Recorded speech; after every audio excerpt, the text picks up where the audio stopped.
tem direito à aposentadoria, já implementou todos os requisitos, tem direito adquirido.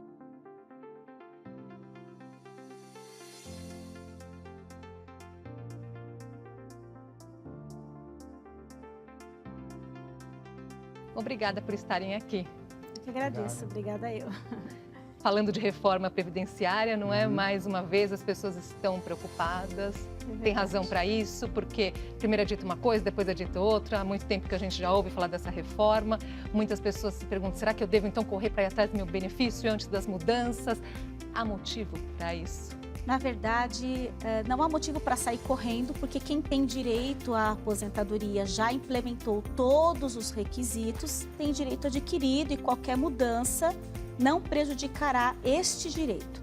Mas aquele que na reportagem ele colocou que tem 34 anos de tempo de contribuição e 52 anos de idade, se nós tivermos uma reforma que exige uma idade mínima, que nós não sabemos qual será, mas se, por exemplo, colocar uma idade mínima de 60 anos, ele, apesar de faltar um ano para se aposentar, terá que esperar completar a idade mínima para que ele consiga pedir o benefício.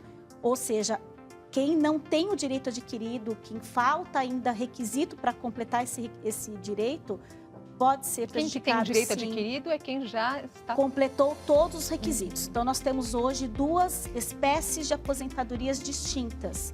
A aposentadoria por tempo de contribuição, 30 anos para a mulher e 35 anos para o homem, não há idade mínima. Ou aposentadoria por idade urbana, 60 anos de idade para a mulher ou 65 anos de idade para o homem, com 15 anos de contribuição. São duas aposentadorias que, na verdade, a ideia de uma proposta, que a gente não sabe ainda qual é, mas a ideia, pelo menos, da proposta do ex-presidente Michel Temer, era de unir essas duas aposentadorias e ter uma única aposentadoria. Professor, nós temos aí, né, justamente a proposta do ex-presidente Temer. Agora, dentro da equipe é dito uma coisa, às vezes não, depois tem uma outra notícia. Isso também ajuda nessa insegurança, não é, professor? Eu acho que, obviamente, isso causa muita preocupação entre as pessoas. Que Previdência Social é um tema que mexe com todos os segurados, todos os trabalhadores que um dia vão chegar ao período de inatividade. Então, é muito natural que as pessoas estejam preocupadas. Eu acho que essa preocupação tem sido exacerbada pelas declarações da própria equipe do governo. Mesmo antes do governo assumir, nós temos visto visões diferentes e muitas declarações que, por vezes, são contraditórias com relação à idade mínima, com relação ao valor do benefício, com relação ao período de transição, com relação à adoção de um regime de capitalização. E todos os dias, desde que o governo assumiu, tem aparecido notícias nos jornais de pessoas do governo, da área econômica, de pessoas que não são da área econômica. Então, é óbvio que isso traz preocupação ao trabalhador. Então, me parece que seria mais adequado, nesse momento do tempo, enquanto não se tem uma proposta definida, feita por escrito, enquanto o Congresso novo não toma posse, esse assunto não vai para discussão no Legislativo, que o governo tomasse um pouco mais de cuidado em relação às informações que vêm sendo passadas. Porque muitas dessas informações, como eu mencionei, elas são contraditórias. Isso causa preocupação, isso sinaliza mal para a opinião pública e para todas as pessoas em relação ao que vai ser feito. Agora, o que as pessoas se perguntam, seria atingido? Quem que mais vai ser atingido? O que já é possível afirmar nesse momento? Nada. Nada? Não é possível afirmar nada, porque nós não temos, como o professor disse, nós não temos nenhuma proposta apresentada efetivamente. O que nós temos de certeza é o seguinte: se a proposta que está tramitando no Congresso, que é a PEC 287/2016, que foi apresentada pelo ex-presidente Temer, fosse aprovada, ela já está madura para ser levada ao Congresso e ser aprovada.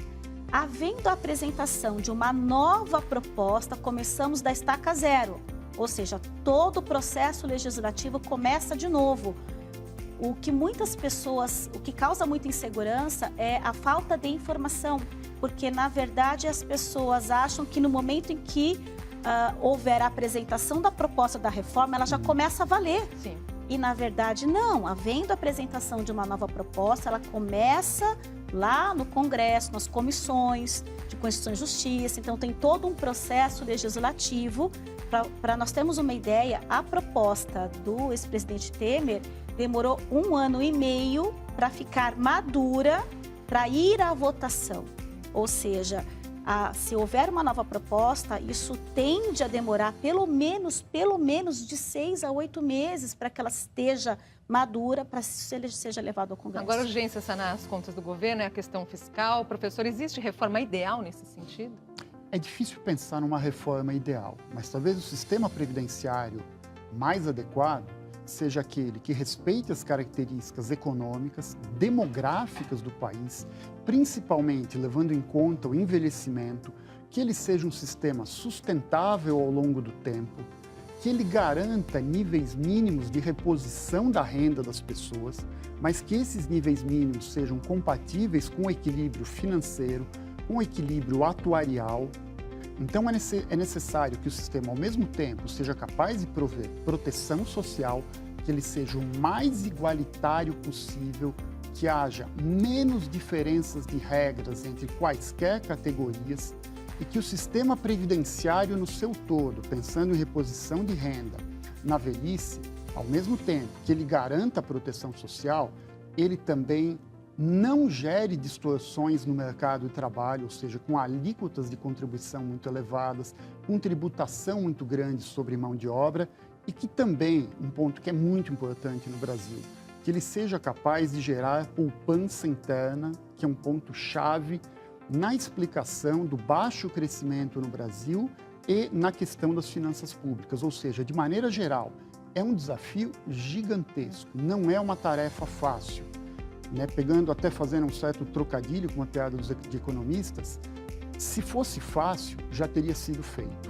Pois muito já difícil. estamos falando há quanto tempo, não é, A professor? gente fala há muito tempo, desde, no mínimo, o governo Fernando Henrique, que isso é discutido, que está na pauta do governo, e é uma tarefa que envolve muitos grupos de interesse, envolve muitos detalhes, envolve o que a gente chama de um contrato social entre as diferentes gerações, os aposentados, quem está no mercado de trabalho, ou seja, uma tarefa muito difícil. E por falar, envolve grupos de interesse, o senhor colocou, é preciso que seja justa, que envolva aí todos esses grupos, as pessoas estão se manifestando aqui nesse sentido, né? O Paulo Fernandes, ele fala exatamente isso, vai estar aí a questão dos políticos, vai modificar também o judiciário, o Márcio Ivan também faz a mesma pergunta nesse sentido aí, se vai envolver todos os políticos, dá para colocar nessa categoria os militares, que está tendo muita polêmica também nesse sentido, não é? Se nós precisamos de reforma, como o professor disse, se nós precisamos de reforma do todo, não adianta nós colocarmos só um grupo nessa reforma, nós devemos colocar todos e o sacrifício deve ser de toda a população e de todas as classes e de todas as entidades e não só simplesmente do regime geral ou do regime próprio, excluindo os militares, excluindo outras categorias de trabalhadores ou de servidores públicos. É preciso colocar todo mundo nesse rol. E é importante lembrar que nós tivemos várias reformas já. Nós tivemos reforma em 98, reforma em 2001, reforma em 2003, reforma constitucional, emendas constitucionais. E estamos na iminência de uma nova reforma. É por isso que é necessário que haja uma equipe multidisciplinar nessa avaliação da proposta de reforma, e não somente de economistas, mas uma equipe que atenda, como o professor Eduardo colocou, os direitos sociais, ao mesmo tempo que trabalhe com a questão do equilíbrio financeiro e atuarial. Nós precisamos ter esse conjunto de pessoas especializadas neste assunto para tratar de um tema tão caro para o Brasil. Lembrando que o Brasil tem 30 milhões de pessoas protegidas pela Previdência Social. Protegidas. Aí vale a pena lembrar que essa proteção também não é só a aposentadoria, não é? Não, são todos os tipos de benefícios. Nós temos a aposentadoria por idade. A Previdência é o maior seguro social que nós temos. Existe a Previdência privada, mas ela não protege tanto quanto a Previdência Social. Benefício de aposentadoria por idade, aposentadoria por invalidez, salário maternidade. E é que as pessoas não se dão conta às vezes, não é, professor? Isso, a Previdência Social, como a Dani comentou, ela é um seguro social. Ela é muito importante para prover benefícios programáveis, como a gente chama de aposentadoria, mas também os benefícios de risco. particularmente para as pessoas de baixa renda, que não têm acesso a outros mecanismos de seguro. Então, um ponto importante da reforma é preservar esses mecanismos de proteção para as pessoas de baixa renda, mas dentro de um contexto em que isso seja sustentável, que seja adequado às finanças públicas do país. Eu vou dar um exemplo para a gente pensar um pouco nas injustiças e nas diferenças de regimes. Uma aposentadoria média por tempo de contribuição hoje é da faixa de R$ 1.900, um pouquinho menos, R$ 2.000. Aposentadoria por idade, R$ 970 aproximadamente o valor de um salário mínimo, né? A renda média do brasileiro, dos trabalhadores, é em torno de R$ 2.200. A aposentadoria no legislativo em 2017 é na faixa de R$ 26.000. Existem mais servidores aposentados e pensionistas no regime próprio da União do que servidores ativos. A mesma coisa ocorre nas Forças Armadas. Existem mais inativos e pensionistas do que militares ativos. Quer dizer, me parece um claro sinal que a reforma tem que ser muito abrangente. E acho que se o governo não incluir todas as categorias, trabalhadores do setor privado, funcionários públicos e militares, na proposta inicial, vai ser um começo inadequado.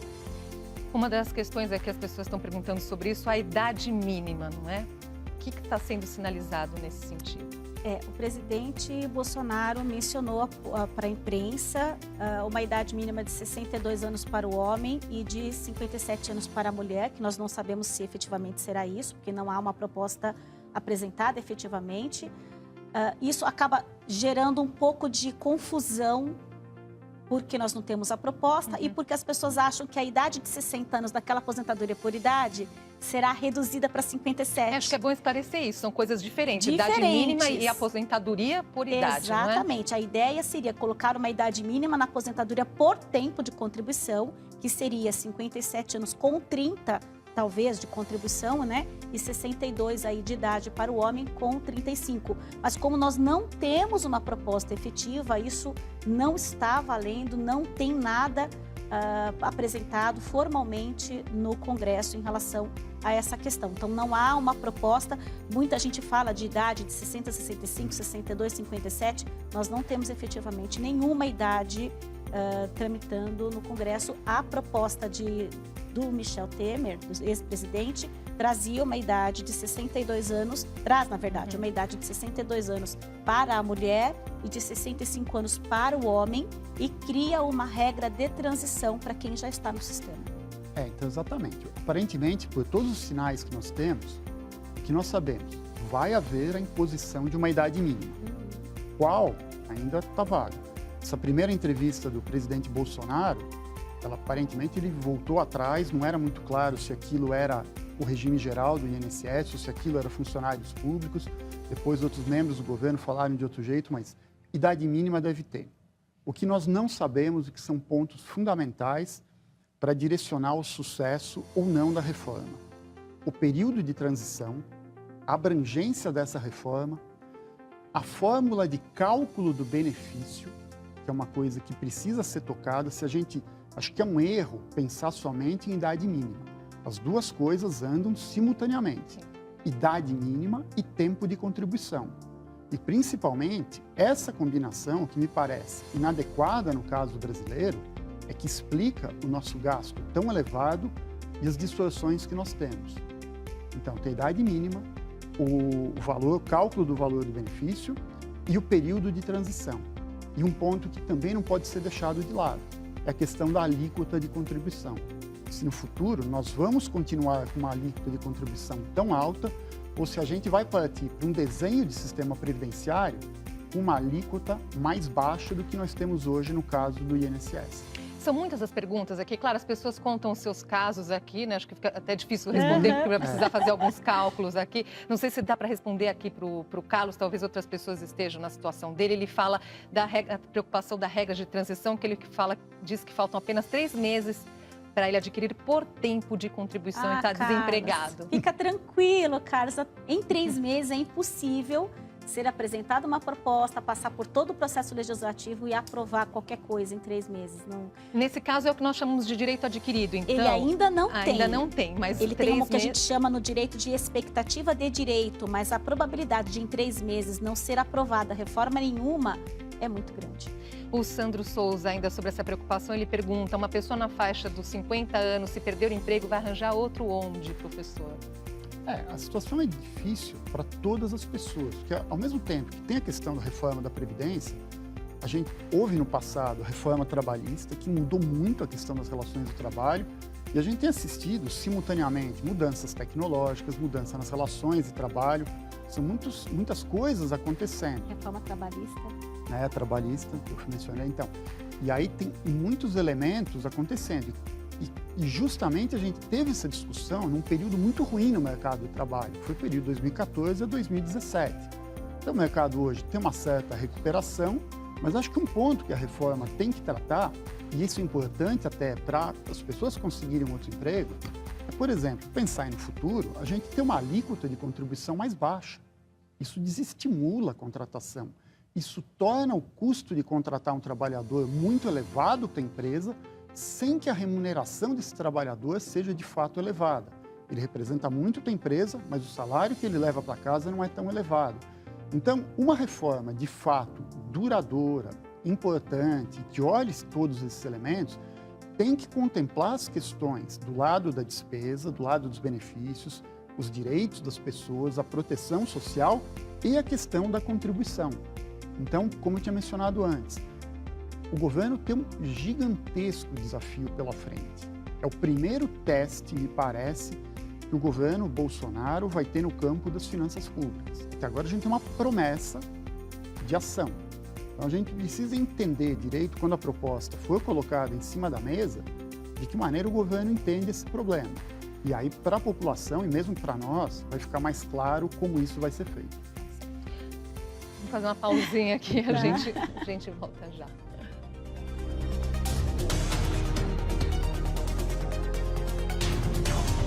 youtube.com/TV Cultura. Tchau, brotos, tchau, moçada, que vai ser uma brasa, mora.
Conheça o aplicativo para aparelhos móveis da TV Cultura.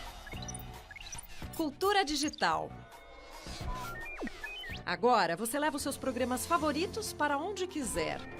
Você pode acompanhar transmissões ao vivo, pode acessar conteúdos exclusivos para a web, pode participar de enquetes, interagir com a programação enviando fotos, vídeos e comentários, além de ouvir as rádios Cultura FM e Cultura Brasil. Para baixar o aplicativo é muito simples e gratuito. Acesse a loja do Google Play ou Apple Store. Busque por Cultura Digital, selecione o aplicativo e faça o download. Cultura Digital. Agora você pode levar cultura com você para onde quiser. Ter cultura pega bem. Bom, tudo começou mais ou menos uma semana quando eu fui para Cabo Frio. Frio? Frio só pode ser gripe, né? Eu estou apresentando na TV Cultura Digital o Urbanite, um espaço que se dedica a discutir como a cidade pode interferir com a nossa saúde. Pô, Saldivão, vamos parar com essa moleza, pô, nós estamos no hospital, pô. Nesse espaço também nós vamos ver formas de como a gente pode tornar nossa vida mais saudável nesse mar de concreto e gente que são as nossas cidades.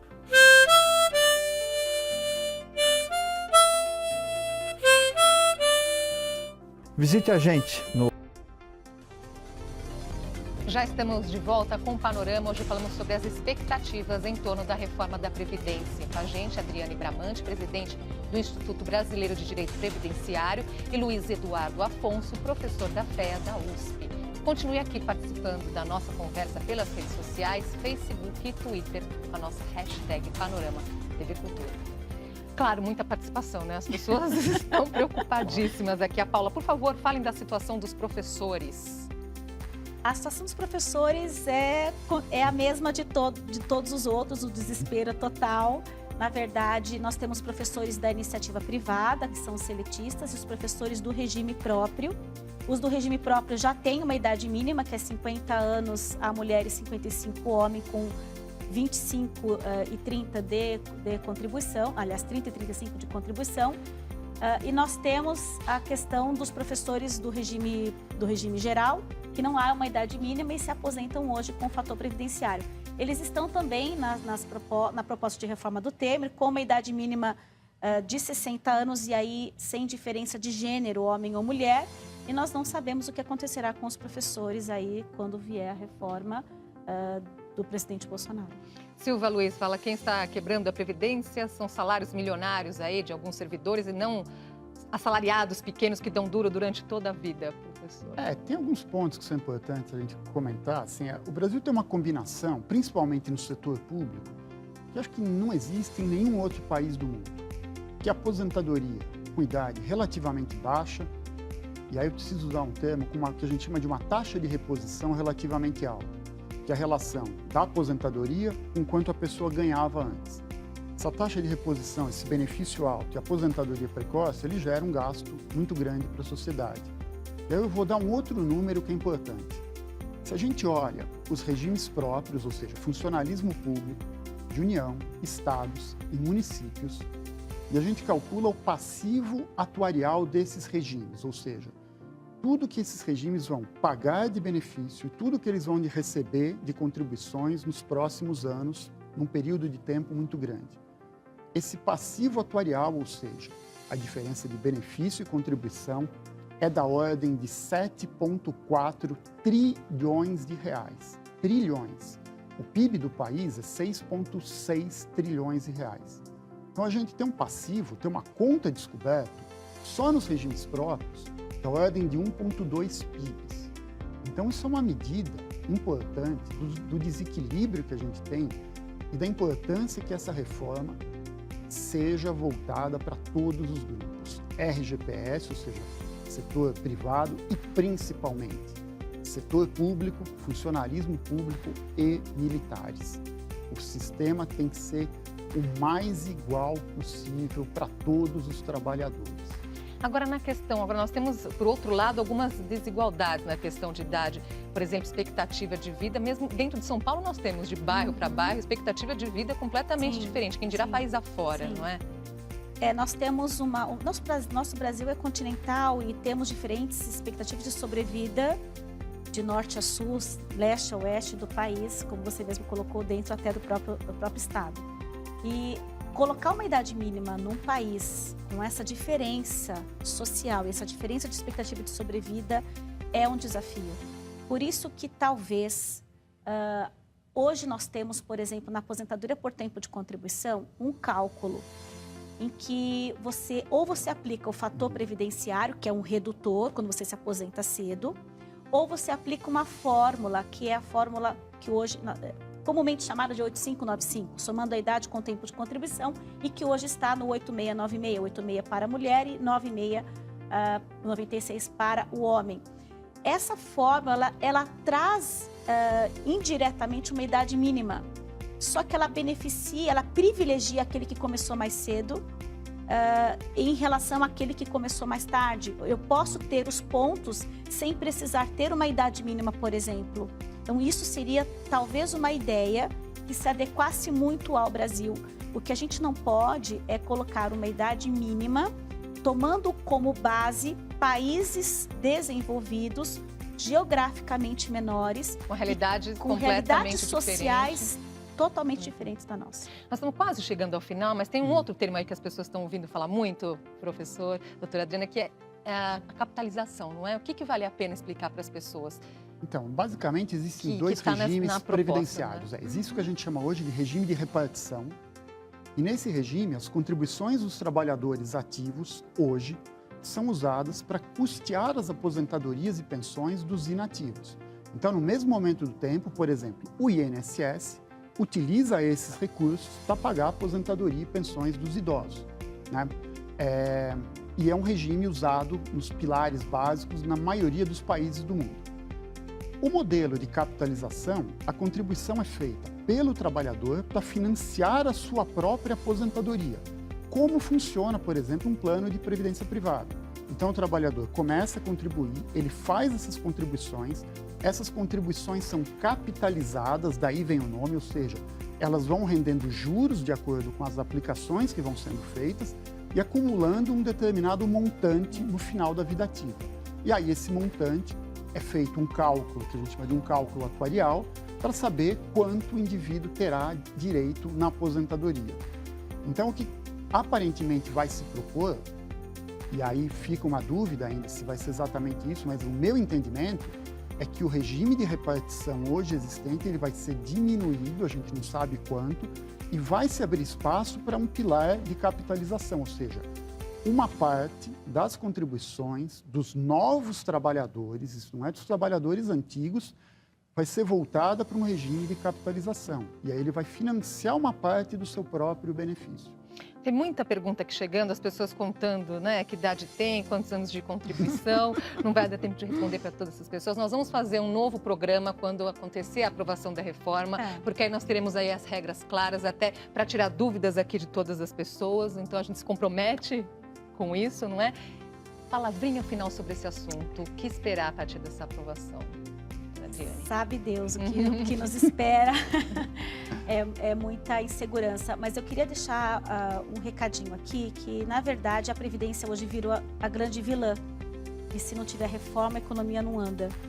E o professor Eduardo mencionou há pouco sobre a contribuição e sobre a questão da contribuição. Nós temos hoje no Brasil uma informalidade muito grande. Será que não seria mais adequado trabalharmos uma reforma administrativa, uma reforma tributária, melhorarmos a situação de empregabilidade, diminuirmos a informalidade, fomentarmos a contribuição, trabalhando com educação previdenciária, porque as pessoas contribuem e venham para a Previdência diante de um cenário de importância que ela tem no Brasil, e deixa a Previdência para um segundo plano após essas questões administrativas.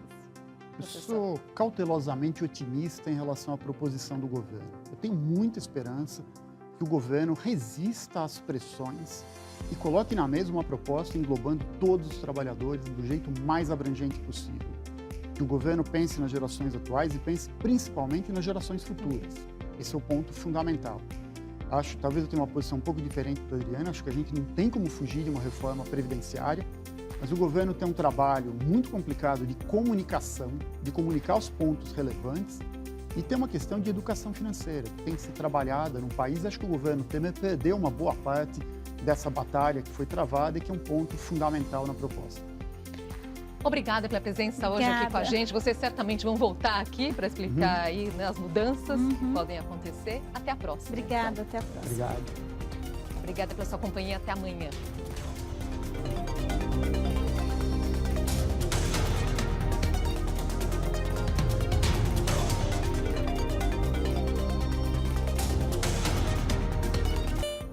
Visite a gente no youtube.com/TV Cultura. Tchau, brotos. Tchau, moçada, que vai ser uma brasa, Mora.